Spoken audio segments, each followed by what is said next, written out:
देखते रहिए health is life 99 news channel पर।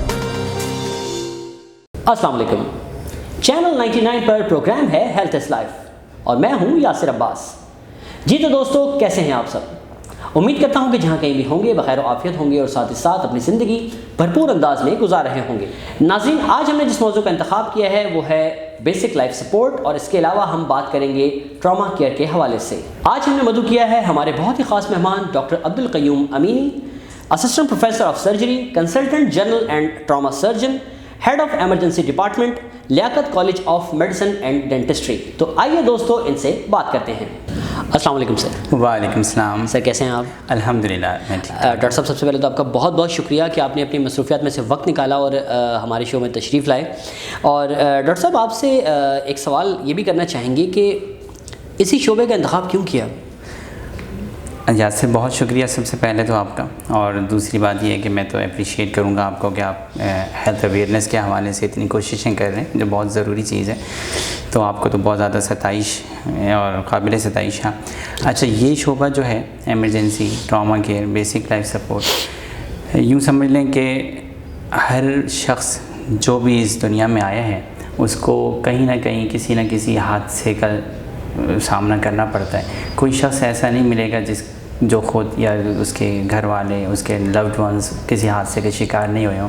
और हादसे की सूरत में जब कोई हादसा हो जाता है या कोई डिसास्टर हो जाता है, उसके बाद क्या सूरत हाल होती है, किस पेन से हम गुज़रते हैं, वो मैं इसलिए बहुत अच्छे समझता हूँ कि ये सारी सूरत हाल जब मैं हाउस जॉब में था, जब मैं मेडिकल स्टूडेंट था, तो मुझे बहुत ज़्यादा ये सामना करना पड़ा था। कोई भी शख्स है किसी भी वक्त कहीं पे भी किसी भी हादसे का शिकार हो जाता है और हादसे के बाद आपके पास इतना टाइम नहीं होता कि आप किसी बड़े कंसल्टेंट के पास जाएं। आपके पास ये टाइम नहीं होता कि आप लंदन या अमेरिका की टिकट कराएं और उनको कह देंगे भाई मेरा ये एक्सीडेंट हो गया है और मैं वहाँ पे आ रहा हूँ और मेरा डॉक्टर। तो कोई भी हो, बड़े से बड़ा हुक्मरान हो, बड़े से बड़ा अमीर कबीर आदमी हो, डिसास्टर या किसी ट्रॉमा के बाद या किसी इमरजेंसी के बाद उसको जिस चीज़ की ज़रूरत होती है वो बेसिक लाइफ सपोर्ट होती है या इमरजेंसी ट्रॉमा केयर की ज़रूरत होती है। मुझे याद है बहुत अच्छे से, मैं जब क्लास 4-5 में था, मेरा अब्बा का एक्सीडेंट हो गया था। उस वक्त उनको जिना अस्पताल लेके जाया गया था। मुझे उस वक्त तो कुछ मालूम नहीं था। वहाँ पे वो दाखिल रहे बहुत अरसे से। उसके बाद फिर उस वक्त से तो मुझे डॉक्टर बनने का एक जज्बा पैदा हुआ कि यार डॉक्टर बनना चाहिए ताकि इस तरह के कोई वाक़यात हों तो हम डायरेक्टली सपोर्ट कर सकें।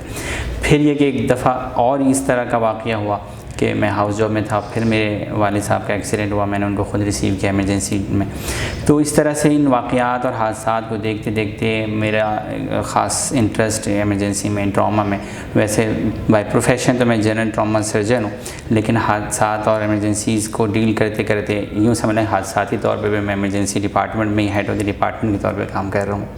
ठीक। अच्छा डॉक्टर साहब, अभी जब हमारी शो शुरू करने से पहले बातचीत हो रही थी तो आपने कुछ अपनी इजाफ़ी तालीमात के मुतालिक और अपने इजाफ़ी शोबाजात के मुतालिक भी बताया था।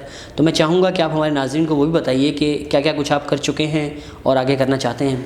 अच्छा, मैं generally basically trauma surgeon, general surgeon या लैप्रोस्कोपिक सर्जन, सर्जरी मेरी फील्ड है। FCPS college of physician surgeon से मैंने किया हुआ है। फिर रॉयल कॉलेज ऑफ सर्जन से भी मैंने MRCS मेंबर हूँ, रॉयल कॉलेज ऑफ सर्जन्स का।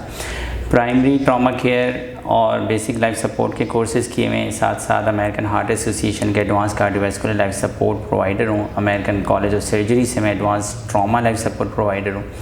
और करंटली अगर मेरी वर्किंग आपने यासिर भाई से पूछ ली, समझ ली कि मैं मल्टीपल पोजीशंस पे काम कर रहा हूँ। माशाल्लाह। अच्छा डॉक्टर साहब, बेसिक लाइफ सपोर्ट अगर एक आम फहम शख्स समझना चाहे तो उसे कैसे पता चलेगा कि बेसिक लाइफ सपोर्ट है क्या और इसमें किस किस शोबे पर काम किया जाता है?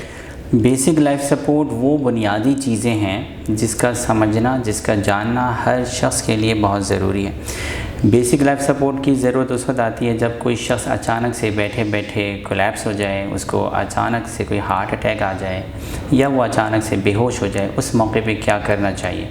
उमूमन देखा ये गया है कि अगर ऐसे कोई बैठा बैठा कोई शख्स कोलैप्स हो जाता है तो बड़ा पैनिक मच जाता है, अफरा तफरी मच जाती है, किसी को कुछ समझ नहीं आ रहा होता क्या करना है। तो इस सूरत हाल से निपटने के लिए एक बेसिक लाइफ सपोर्ट का पूरा एक कोर्स डिज़ाइन किया गया। ये कोर्स डॉक्टर्स के लिए नहीं है, ये हर शख्स के लिए, हर पढ़े लिखे के शख्स के लिए। जी जी। और इसमें हम ABCD की तरह से आसान बना के चीज़ें बताते हैं कि आपने सबसे पहले क्या करना है, उसके बाद क्या करना है, उसके बाद क्या करना है।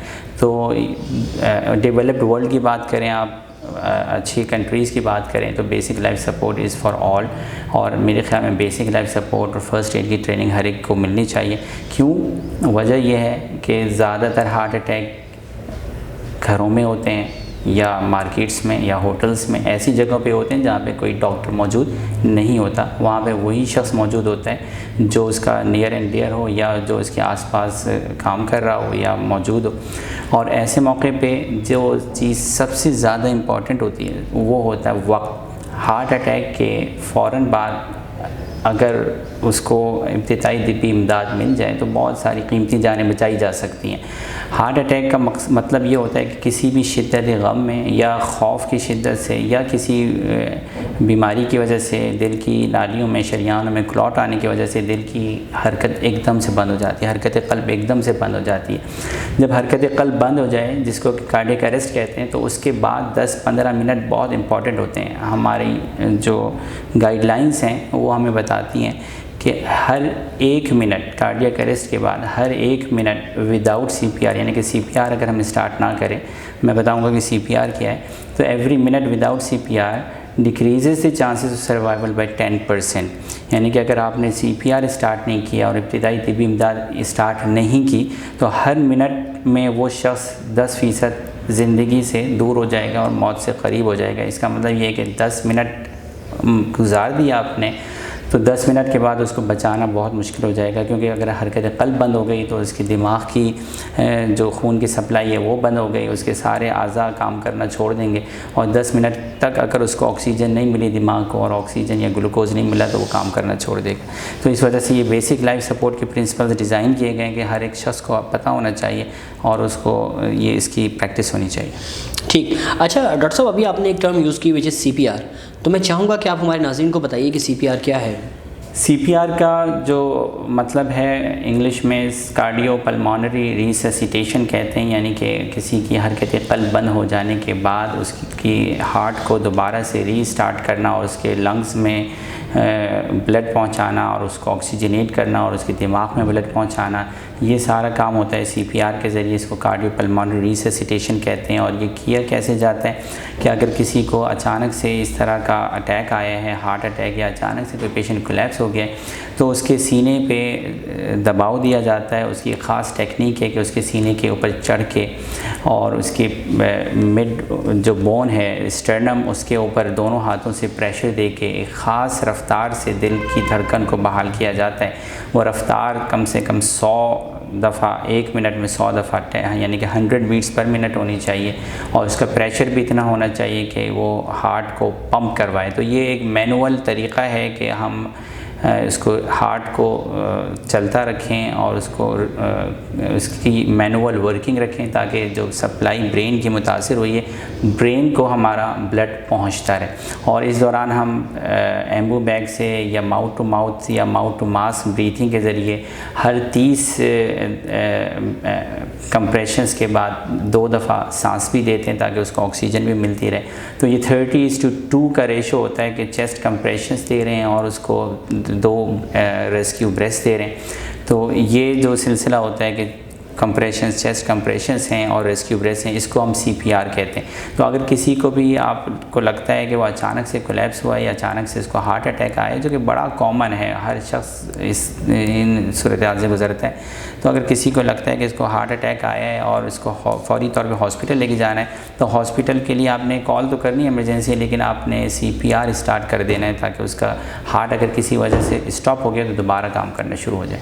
ठीक। अच्छा डॉक्टर साहब, जैसा कि इस वक्त आप जानते हैं कि हम जिस शहर में रह रहे हैं, बहुत बड़ा शहर और एक बहुत बड़ी आबादी, और इसके साथ साथ ट्रैफिक के मसाइल की वजह से बहुत ज़्यादा हादसा बहुत ज़्यादा रोनुमा हो रहे हैं।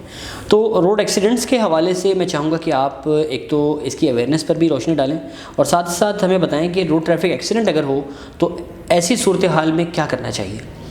अच्छा यासिर, कराची में जो सबसे ज़्यादा ट्रैफिक हादसात हो रहे हैं, हमने एक स्टडी की थी अपने इमरजेंसी डिपार्टमेंट में, हमें पता चला कि कोई 80-85 बल्कि 90% हादसात की वजह मोटरसाइकिल है और उसमें कहीं ना कहीं मोटरसाइकिलिस्ट इन्वॉल्व होता है। या तो कोई पैदल शख्स चल रहा है, उसको उसने हिट कर दिया, या वो खुद जाके कहीं खंबे से टकरा गया, या वो स्लिप हो गया, या किसी बाइक की किसी कार से किसी बड़ी गाड़ी से टक्कर हो गई। तो तकरीबन हम देखते हैं कि 90% हादसात में बाइक शामिल है। तो बाइक चलाने क्योंकि मजबूरी है, हम ये तो नहीं कहेंगे कि आप ना चलाएं क्योंकि कोई और कराची में ट्रांसपोर्ट के मसाइल हैं, लेकिन चलाएं तो एहतियात ज़रूर करें, उसमें ट्रैफिक के रूल्स की पाबंदी करें, आप अपना हेलमेट ज़रूर पहनें और बहुत तरीक़े से अपनी हिफाजत और कोई उसमें एडवेंचर नहीं करें। वन व्हीलिंग कर रहे होते हैं ये, या स्पीडिंग कर रहे होते हैं, रेसिंग कर रहे होते हैं, उसमें बहुत ख़तरनाक हमने देखे हैं कि बहुत जवान लड़के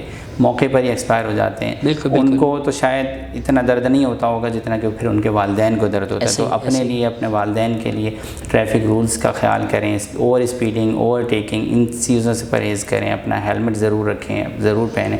अगर ट्रैफिक पुलिस वाले हुकूमत कहती है तो बिल्कुल ज़रूर सही कहती है। और अच्छा, इसके साथ आपका जो दूसरा सवाल है, और क्या करना चाहिए अगर एक दफ़ा हादसा हो गया, ये तो सारी बातें हमारी थी कि किस तरह से हम हादसे से महफूज रह सकते हैं, लेकिन फिर भी हादसा तो हादसा हो सकता है।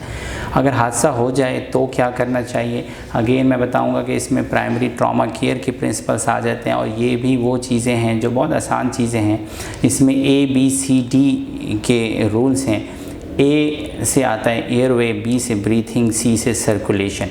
एयरवे का मतलब ये कि ऐसा पेशेंट अगर ट्रैफिक हादसे के बाद इस तरह से पड़ा हुआ है गाड़ी में या बाइक में या कहीं पे भी कि उसकी गर्दन एक तरफ को ढलकी हुई है और वो सांस नहीं ले पा रहा, तो सबसे पहली तवज्जो उसकी गर्दन को आपने स्टेबलाइज़ करना है, नेक स्टेबलाइजेशन। फिर इसकी एयरवे ओपन रखनी है कि इसकी सांस की नाली खुली रहेगी। तो सांस की नाली खोलने के लिए ज़रूरी होता है कि उसकी नेक को स्टेबलाइज़ किया जाए, इनलाइन किया जाए। और अगर उसकी गर्दन बहुत ज़्यादा यूं ढलकी हुई है या बहुत ज़्यादा ऊपर हुई है तो उसको आप हेड टिल्ट चिन लिफ्ट या जॉ थ्रस्ट का एक मेथड होता है, मनूवर होता है। अगर वो नहीं भी आता तो कोशिश करें कि उसको एक नॉर्मल पोजीशन में सीधे किसी सरफेस के ऊपर लिटा दिया जाए, गाड़ी से निकालते हुए भी आप ये एहतियात करें कि 2-3 लोग 4 लोग हों जो उसको तरीक़े से उठा के नीचे लेके आएँ और उनकी गर्दन को, रीढ़ की हड्डी को सपोर्ट करें। एयरवे और उसके साथ सर्वाइकल स्पाइन का ताल्लुक़ इतना ज़्यादा है, अगर एयरवे 10 मिनट तक ब्लॉक रही और ऑक्सीजन नहीं मिली तो पेशेंट अस्पताल पर पहुंचने से पहले ही दम तोड़ जाएगा। दूसरी चीज़ ये है कि अगर एयरवे सही रही और आपने उसको गलत तरीके से उठाया, हो सकता है उसकी रीढ़ की हड्डी में कोई फ्रैक्चर हो और उसकी वजह से उसकी जो दिमाग की नसें जा रही हैं, स्पाइनल कॉर्ड, वो डैमेज हो जाए तो वो फिर ज़िंदगी भर के लिए माजूर भी हो सकता है, पैरालाइज्ड भी हो सकता है, पैरालाइज हो सकता है। हमारी एक अच्छी बात यह है कि बहुत सारे लोग आ जाते हैं मदद को और बहुत सारे लोग मदद के लिए रेडी रहते हैं। और उमूमन ये देखा गया यासिर, बहुत ज़्यादा जज्बाती लोग होते हैं और बहुत ज़्यादा जज्बे के साथ वो कर रहे होते हैं, इंटेंशन उनकी गलत नहीं होती, लेकिन वो गोद में उठा के भागने लगते हैं। आपने देखा होगा गोद में उठा के, ये स्कूप एंड रन होता है। जब गोद में उठा के भागते हैं तो एक हाथ होता है चेस्ट के पीछे, बैक ऑफ चेस्ट में, एक होता है हिप्स के पीछे होता है, ये टांगों के पीछे होता है। गर्दन सपोर्ट नहीं हो रही होती, गर्दन सपोर्ट नहीं हो रही तो या यूँ हाइपर एक्सटेंड हो जाती है या एक तरफ को लुढ़क जाती है। ये बड़ा ख़तरनाक होता है। अगर उसकी रीढ़ की हड्डी में कोई चोट है और इस तरह से अगर आपने गर्दन सपोर्ट नहीं किया, इस तरह स्कूप एंड रन किया तो वो स्पाइनल कॉर्ड उसकी कंप्लीट डिवाइड हो जाएगी और वो पैरालाइज हो जाएगा। हमारे पास बहुत सारी मिसालें इसकी मौजूद हैं। आपने शायद मुनीबा मज़ारी का सुना होगा कि she was all right after the accident, she was moving all 4 limbs, लेकिन जब उनको ट्रांसफ़र किया गया तो रॉन्ग ट्रांसफ़र की वजह से ये वाला जो डैमेज हुआ तो वो उनका पैरालिसिस हो गया, बिल्कुल पैराप्लेजिक कंडीशन, पैराप्लेजिया हो गया। तो ये बड़ा इंपॉर्टेंट है कि हादसा तो हो गया लेकिन मज़ीद उसके बाद जो डैमेजेस हैं वो डैमेजेस हम प्रिवेंट कर सकते हैं, कंट्रोल कर सकते हैं। तो ये छोटी छोटी सी चीज़ें हैं कि इन चीज़ों को अगर हम थोड़ा सा भले उसमें डिले भी हो जाए लेकिन इतनी जल्दबाजी भी ना करें कि उससे मज़ीद किसी को नुकसान पहुँच जाए। ठीक है डॉक्टर साहब, यहीं से गुफ्तगू का दोबारा आगाज़ करेंगे। नाज़रीन लेते हैं यहाँ पर एक छोटा सा वक्फा, तो कहीं मत जाइएगा, हमारे साथ रहिएगा।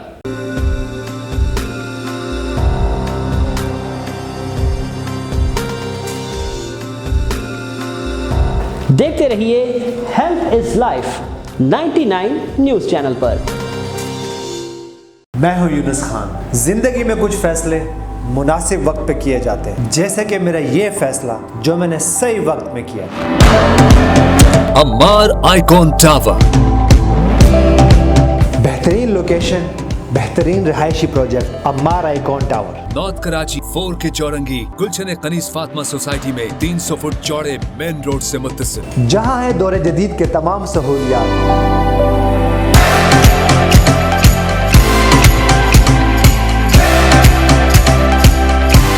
आसाइश और रिहाइश साथ साथ।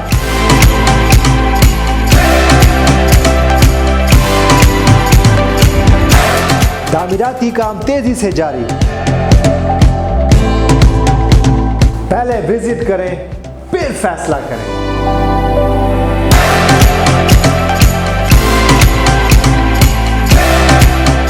मेरा एतमाद अम्मार डेवलपर एंड बिल्डर्स।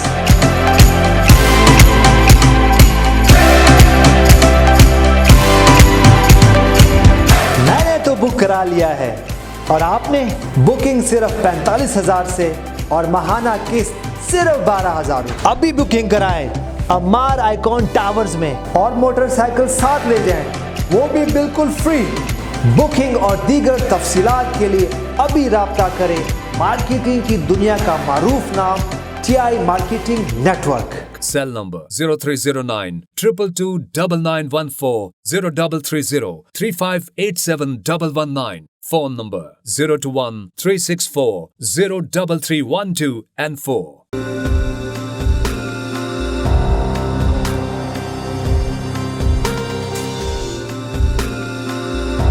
देखते रहिए health is life 99 news channel पर। वेलकम बैक नाज़रीन, डॉक्टर अब्दुल क़य्यूम अमीनी इस वक्त हमारे साथ मौजूद हैं, तो आइए गुफ्तगू का दोबारा आगाज़ करते हैं। अच्छा डॉक्टर साहब, अभी आपने जो है वो एयरवेव और साथ में ABCD के हवाले से जो है वो काफ़ी मुफस्सिल गुफ्तगू की, तो इसके अलावा भी क्या क्या चीज़ें हैं जो आप बताना चाहेंगे? अच्छा, इसमें यासिर जब हमने बात कर ली कि कोई भी हादसा होता है, ट्रैफिक के दौरान हो रहा है या किसी और वजह से कोई बिल्डिंग कोलैप्स हो रही है, तो आपको सबसे पहले तो आप कहें कि सेफ़ ट्रांसफ़र करें ऐसी पोजीशन पे जहाँ पे कि ख़तरा मौजूद ना हो और ऐसी फ्लैट सरफेस हो जहाँ पे उसको लिटा दिया जाए और उसकी एयरवे को मेंटेन किया जाए, उसकी नेक सपोर्ट की जाए। तो ये तो एयरवे ए से आ जाती है। ब्रीथिंग और सर्कुलेशन, ये हमारा ABCD का फर्दर अगर हम इसको एवेलुएट करें तो हम फिर ये देखते हैं कि उसको सांस लेने में तो कोई दिक्कत नहीं हो रही। सांस लेने में अगर कोई दिक्कत हो रही है तो उसके लिए हम उसका माउथ ओपन करके देख सकते हैं कि कोई अक्सर ऐसा होता है कि हादसे की सूरत में दांत टूट के एयरवे में चला गया, या कोई वो खाना खा रहा था या उसके मुंह में कोई चीज़ थी, बबल गम थी, वो अटक तो नहीं रही, तो हम एयरवे को माउथ से भी क्लियर कर सकते हैं। अगर ब्रीथिंग में उसको डिफ़िकल्टी हो रही है तो उसको माउथ टू माउथ ब्रीथिंग, अगर आपका जानने पहचानने वाला या लव्ड वन है या फिर अगर आपके पास इमरजेंसी ट्रॉमा किट मौजूद है और मास्क मौजूद है, आप उसको रेस्क्यू ब्रीथिंग दे सकते हैं। उसके बाद सबसे अहम चीज़ ये होती है कि मरीज़ की नब्ज़ चल रही है या नहीं चल रही है, या मरीज़ का बहुत ज़्यादा खून बह तो नहीं गया है, ये C में आता है सर्कुलेशन में। तो ये चीज़ें हम देखते हैं कि ऐसा तो नहीं है कि मरीज़ की नब्ज़ की रफ़्तार बहुत कम है, या ऐसा तो नहीं है कि बहुत ज़्यादा खून बह जाने की वजह से ब्लड प्रेशर बहुत कम हो गया, या ये तो नहीं है कि कहीं बहुत ज़्यादा खून बह रहा है। अगर हम ये देखेंगे कि बहुत ज़्यादा कहीं खून तेज़ी से बह रहा है तो वहाँ पर डायरेक्ट प्रेशर अप्लाई करें और उसका खून रोकने की कोशिश करें। डायरेक्ट प्रेशर हम वूंड के ऊपर भी दे सकते हैं। कहीं यहाँ चोट लगी तो आपने बहुत सख्ती से उसको पहले तो टाइट से पकड़ लिया, फिर कुछ भी आपको अवेलेबल चीज़ मिली, कोई रुमाल है, कोई चादर, उसको टाइट से उसको बांध दिया। फिर ये कि आप उसकी नब्ज़ चेक कर सकते हैं, उसकी यहाँ पे जो मेन शरियान होती है, यहाँ पे थ्रोट के बिल्कुल साइड पे आप उसकी चेक कर सकते हैं कि उसकी नब्ज़ चल रही है या नहीं चल रही, और उसको एवेलुएट करने के बाद जो है आपने फ़ौरी तौर पे उसको पेशेंट को शिफ्ट करना है, उसकी ब्लीडिंग स्टॉप करवा के, और कोई चोट तो नहीं लगी है, पीछे देखना है, उसको लॉग रोल करके भी देख सकते हैं। ये थोड़ी सी एडवांस चीज़ें हैं जो कि खैर आम आदमी तो नहीं करेगा, लेकिन ये कि हम ये ज़रूर कर सकते हैं कि उसकी ब्लीडिंग स्टॉप करें और उसको सेफ़ली एम्बुलेंस में ट्रांसफ़र करें हॉस्पिटल में, कि हॉस्पिटल से पहुँचते पहुँचते जो है वो उसको मज़ीद कोई फर्दर डैमेज ना हो। ठीक।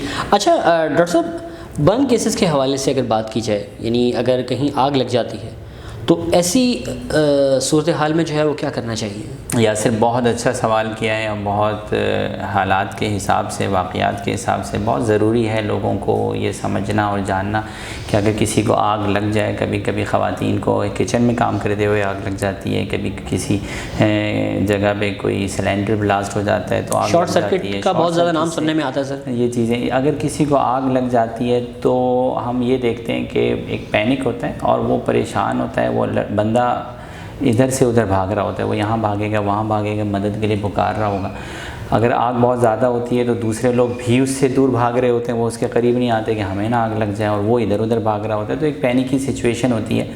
इसमें बहुत सिंपल सा रूल है यासिर, बहुत सिंपल सा रूल है, कोई भी याद कर सकते हैं। वो 3 अल्फाज हैं कि स्टॉप, ड्रॉप एंड रोल। आपने इधर उधर नहीं भागना है। इधर उधर भागने से आप आग को मज़ीद भड़का रहे होते हैं, आप आग को बुझा नहीं रहे होते, क्योंकि आग को जलने के लिए चाहिए होती है ऑक्सीजन। आप एक जगह पे मौजूद हैं, वहाँ की ऑक्सीजन कंज्यूम हो गई, आप दूसरी जगह चले गए, आग को मज़ीद ऑक्सीजन मिल गई और वो मज़ीद भड़क उठती है भागने से, दौड़ने से। आपने एक ही जगह अगर कोई ऐसा अल्लाह ना करे वाक़या हुआ तो आप एक ही जगह रुक जाएं, स्टॉप होने के बाद सेकंड है कि ड्रॉप, यानी कि आप ज़मीन पे लेट जाइए। ज़मीन पे लेट जाने से आपका ज़्यादातर बॉडी का हिस्सा ज़मीन के साथ इन कांटेक्ट आ जाएगा, तो वो वाले हिस्से में आग मिनिमाइज़ हो जाएगी। तीसरा स्टेप ये कि रोल होना शुरू हो जाए। आप लोटियाँ जिस तरह खाते हैं आप घूमने लग जाएं, गुलाटी भी कहते हैं इसको। बिल्कुल बिल्कुल, इस तरह से आप रोल होना शुरू हो जाएं। तो ये 3 स्टेप अगर आप करेंगे तो मुझे अंदाज़ा है ये इस चीज़ का, और आप भी समझ सकते हैं कि 90% आप इसको बुझा सकते हैं। ये किसी की भी मदद के बगैर अगर बंदे को ये पता हो कि स्टॉप, ड्रॉप एंड रोल करना है, तो वो इस तरह से कोई मज़ीद अफरा तफरी फैलाए बगैर आग को बुझा सकते हैं। जो देख रहे हैं लोग, तमाशा जो देख रहे होते हैं, उनको ये चाहिए कि वो कोई बड़ा ब्लैंकेट, मोटा ब्लैंकेट या कुछ भी ऐसी चीज़, उनको चमड़े का ही कुछ मिल जाए, कोई भी ऐसी चीज़ मिल जाए, वो उसके ऊपर फेंक दें, उसके ऊपर उसको उड़ा दें या उसको फेंक दें। उससे भी मैकेनिज़्म वही है कि ऑक्सीजन ख़त्म हो जाएगी, ऑक्सीजन नहीं मिलेगी, वो एक कवर अप हो जाएगा तो आग बुझ जाएगी। तो जिसको आग लगी है उसने स्टॉप, ड्रॉप एंड रोल करना है, और जो देख रहा है उसको चाहिए कि फ़ौरी तौर पे कोई बड़ा सा ब्लैंकेट, मोटी चादर ही हो, वो उसको उड़ा दी जाए। तो इस तरह से आग पे काबू पाया जा सकता है। ठीक। अच्छा डॉक्टर साहब, डिज़ास्टर मैनेजमेंट की अगर बात की जाए कि अगर सानहात जैसे हो जाते हैं, और बिलखुसूस आपने देखा होगा कि पाकिस्तान में भी कई ऐसी जगहें हैं कि जहाँ पर एकदम से बहुत बड़ा डिज़ास्टर भी आया है, तो मैं ये चाहूँगा कि आप हमारे नाज़रीन को ये भी बताइए कि डिज़ास्टर मैनेजमेंट क्या है। बहुत ये भी ज़रूरी सवाल है। डिसास्टर का अगर लफ्ज़ी तर्जुमा किया जाए, इसका मतलब है सानिहा। एक हादसा है कि एक इंडिविजुअल को हादसा पेश आ गया है, किसी को भी आ सकता है, और एक ऐसा हादसा जिसमें कि बहुत बड़ी तादाद में लोग ज़ख्मी हो जाएं या उसमें कुछ लोग अपनी जान की बाजी हार बैठे हैं, उसको सानिहा कहते हैं। जी। या डिसास्टर कहते हैं। ऐसे डिसास्टर में बम ब्लास्ट हैं, बिल्डिंग कोलैप्स है, अर्थक्वेक है, फ्लडिंग है, और या इसी तरह के दूसरे, या मास लेवल पे अगर कहीं फायरिंग हो गई है तो ये डिसास्टर कहलाते हैं। अच्छा, डिसास्टर भी 2 तरह के होते हैं कि एक ऐसा भी डिसास्टर होता है कि 4-5 लोग हैं और एक हॉस्पिटल उसको एकोमोडेट कर सकता है, आपकी हेल्थ केयर फैसिलिटीज़ उसको एकोमोडेट कर सकती है, वो मल्टीपल कैजुअलिटीज़ कहते हैं। और एक मास लेवल पे हो जाता है कि मास कैजुअलिटी, जिसमें कि 1 या 2 अस्पताल अपनी तमाम तर फैसिलिटीज़ को बरूए का ला के भी उसको कवर अप नहीं करते, तो उसमें एक इमरजेंसी नाफिज हो जाती है कि शहर के तमाम हस्पतालों में एक इमरजेंसी कॉल दे दी जाती है कि वो कहीं पे भी हम मरीज़ ले जाए जा सकते हैं। इसमें जो सबसे बेसिक और इम्पॉर्टेंट चीज़ समझने की है यासिर, वो ये है कि किन लोगों को पहले इंटरटेन किया जाए, किन लोगों को पहले देखा जाए और किन लोगों को बाद में देखा जाए। सही। और किन लोगों को जल्दी ट्रांसफ़र किया जाए, जिन लोगों को बाद में ट्रांसफ़र किया जाए।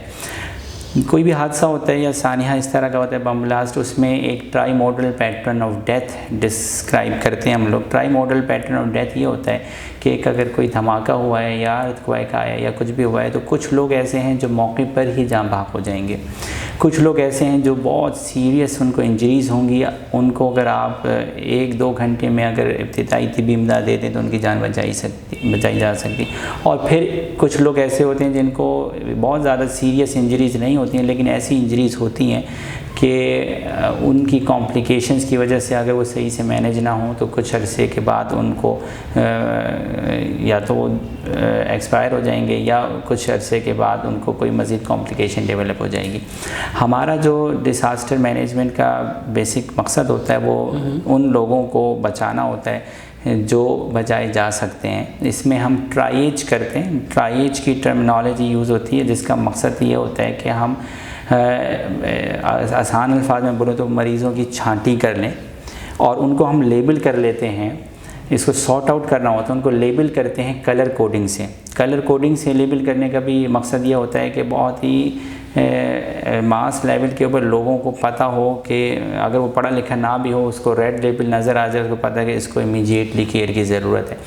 तो इसमें लेबल्स जो होते हैं, एक रेड लेबल होता है, एक येलो होता है, एक ग्रीन होता है, एक ब्लैक होता है। ब्लैक हम उसको कर देते हैं जो कि ऑलरेडी एक्सपायर्ड हो चुके हैं। जो ऑलरेडी एक्सपायर्ड हो चुके हैं उनको ज़्यादातर अगर अवेयरनेस नहीं होती तो क्या होता है कि एम्बुलेंस वाले आते हैं और वो जो ऑलरेडी डेड होते हैं, डेड बॉडीज़ को उठा के लेके जा रहे होते हैं। ना उन डेड बॉडीज़ का कोई फ़ायदा है, वो ऑलरेडी एक्सपायर्ड हो चुके हैं, अल्लाह को प्यारे हो चुके हैं, ना हमारा कोई फ़ायदा होगा। उनको पहुंचा के थोड़ी देर में भी पहुंचाया जा सकता है। लेकिन अगर ऐसे पेशेंट्स को जिनकी की एयरवे कंप्रोमाइज्ड है, जो सांस मुश्किल से ले रहे हैं, जिनकी ब्रीथिंग कंप्रोमाइज़ है, जिनका बहुत ज़्यादा खून बह रहा है या बह चुका है, उनको अगर फौरी तौर पे हॉस्पिटल पहुंचा दिया जाए तो वो रेड लेबल होते हैं। उसके बाद कुछ येलो लेबल ऐसे होते हैं कि जिनकी एयरवे ब्रीथिंग सर्कुलेशन तो ठीक है लेकिन उनको कोई फ्रैक्चर हुआ हुआ है या कोई बड़ा ज़ख़म लगा हुआ है या इस तरह से हुआ हुआ है। तीसरे वो होते हैं जो वॉकिंग वुंडेड हम कहते हैं कि उनको हल्की फुल्की चोट लगी है लेकिन वो इधर उधर घूम फिर पा रहे हैं, उनको कोई फ्रैक्चर नहीं है, कोई इस तरह की लिम इंजरीज़ या कोई ऐसी ख़तरनाक इंजरीज़ नहीं है। तो ये इन कलर कोडिंग से फ़ायदा ये होता है कि आपको पता है कि किसको इमीडिएटली लाइफ सपोर्ट की ज़रूरत है। और इस ट्राइज पॉलिसी से हम बहुत ज़्यादा लोगों को, हम कहते हैं maximum benefit to maximum casualties, के ज़्यादा लोगों को ज़्यादा से ज़्यादा फ़ायदा पहुंचा सकें। हमारे माशरे में या कहीं पे भी एक कॉमन ये होता है, एक कॉमन जो बिहेवियर ये होता है कि सबसे पहले डेड बॉडीज़ को उठाने, फिर वो वॉकिंग वुंडेड वाले क्योंकि वो चीख चिल्ला ज़्यादा रहे होते हैं कि मुझे बहुत दर्द हो रहा है, मैं मर रहा हूँ, फिर उसको उठा लेते हैं।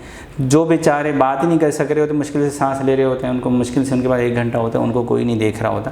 तो ये अवेयरनेस बड़ी ज़रूरी है कि ऐसे सानिहात में ट्राइज पॉलिसी लाई जाए और हर एक को पता हो कि ट्राइज करें। एम्बुलेंस ड्राइवर्स को भी पता हो, वो भी ट्रेंड हो कि हमें किसको पहले पहुँचाना है। सही। अच्छा डॉक्टर साहब, यहाँ पे एक बात आपसे और भी पूछना चाहेंगे कि हुकूमत वक्त के मुतालिक अगर बात की जाए तो मैं चाहूँगा कि आप इख्तिसार के साथ बताइए कि हुकूमत इस वक्त क्या कुछ कर रही है और मज़ीद क्या करने की ज़रूरत है। सही यासिर, आपका इख्तिसार का लफ्ज़ मुझे समझ आ गई कि मैं क्योंकि बहुत ज़्यादा बातें कर रहा हूँ। नहीं लेकिन ये कोई इशू नहीं है सर, लेकिन बहुत ज़रूरी बातें हम आपसे ज़्यादा बातें कर सकें। आपकी बातें क्योंकि सारे सवाल इतने इम्पॉर्टेंट हैं और उसमें बताना इतना ज़रूरी है कि वो बिल्कुल बात तवील हो जाती है। अच्छा, मुख्तसरन मैं ये बताऊँ, हमारे पास हमारी हुकूमत बहुत सारे अच्छे काम कर रही है जिसमें कि ट्रॉमा सेंटर्स का क़याम है। हमारे पास बहुत सारे, कराची में अगर कराची की बात करें तो शहीद Benazir Bhutto trauma centre civil hospital में बना दिया गया है। अब्बासी शहीद हॉस्पिटल में बहुत बड़ा ट्रॉमा सेंटर है। डाओ ओझा में बहुत बड़ा ट्रॉमा सेंटर है। ये बहुत अच्छी चीज़ें हैं, लेकिन जिस चीज़ की कमी हम महसूस करते हैं कि बड़ी बड़ी बिल्डिंग्स और बड़े बड़े ट्रॉमा सेंटर बना लिए जाते हैं लेकिन वहाँ पर काम करने वाले लोगों की ट्रेनिंग और वहाँ पर स्टाफ की मौजूदगी और उनकी ट्रेनिंग, इस पर तवज्जो कम है।